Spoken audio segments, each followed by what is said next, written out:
Research बहुत सी की, university की भी रिसर्च की मैंने, लेकिन आज का जो एक यूथ प्रोग्राम था एक अजीब था और यूनिक भी था।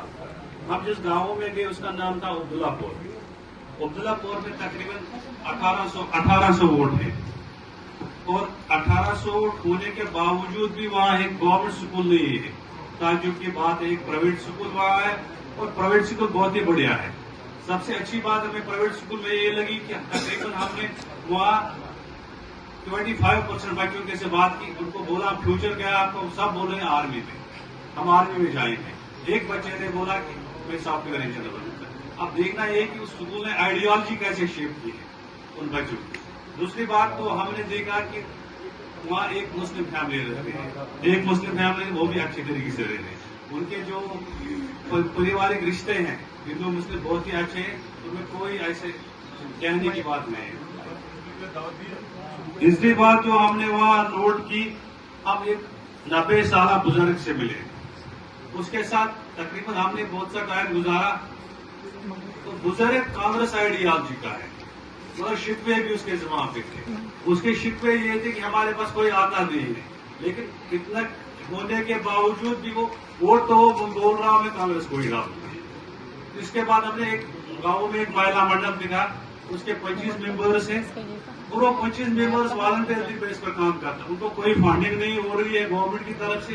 हाँ, एमएलए साहब साल में 10,000 रुपया देता जब उसको मर्जी तब, बाकी उसका कोई उसकी फाइनेंशियल सोर्स नहीं, लेकिन वो काम तो वो बढ़िया करते हैं। जो उनका काम है तो वो बहुत अच्छा काम है।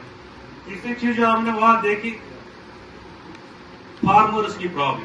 फार्मर्स के अलावा वहाँ फर्टाइल ग्राउंड है, उसमें कोई शक नहीं है। बीट वहाँ वो ग्रो कर रहे हैं, अच्छा कर रहे हैं, और उनको कुछ प्रॉब्लम होता है। नंबर एक, उनको गवर्नमेंट की तरफ से कोई सब्सिडाइज फर्टिलाइजर्स नहीं मिलते हैं, न उनको वेडिसाइड्स मिलते हैं।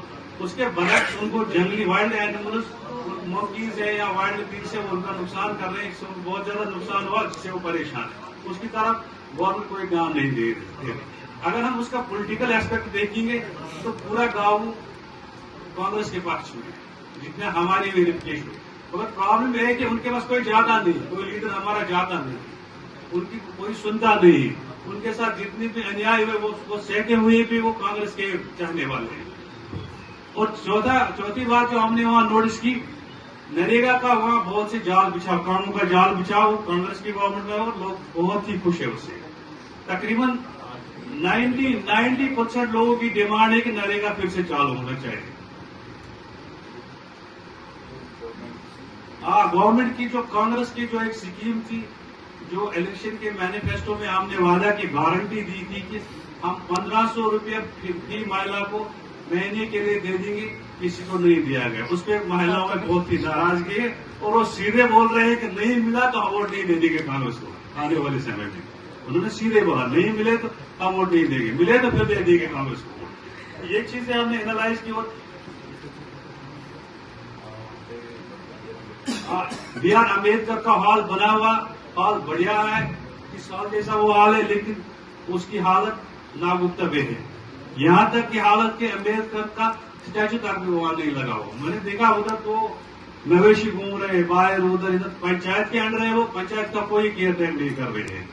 उसकी हालत बहुत ही नागुफ्तबे है।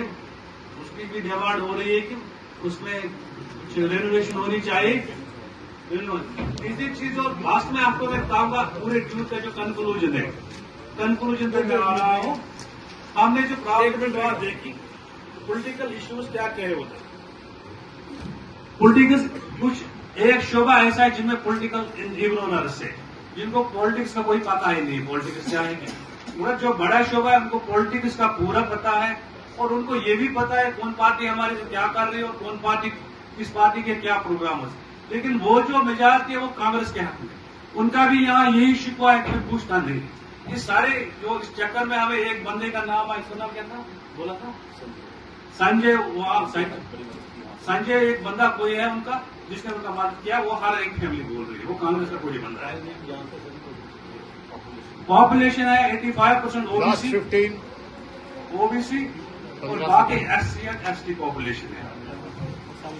सारे मिलजुल के रहते हैं, उसमें कोई परेशानी नहीं है। ठीक है।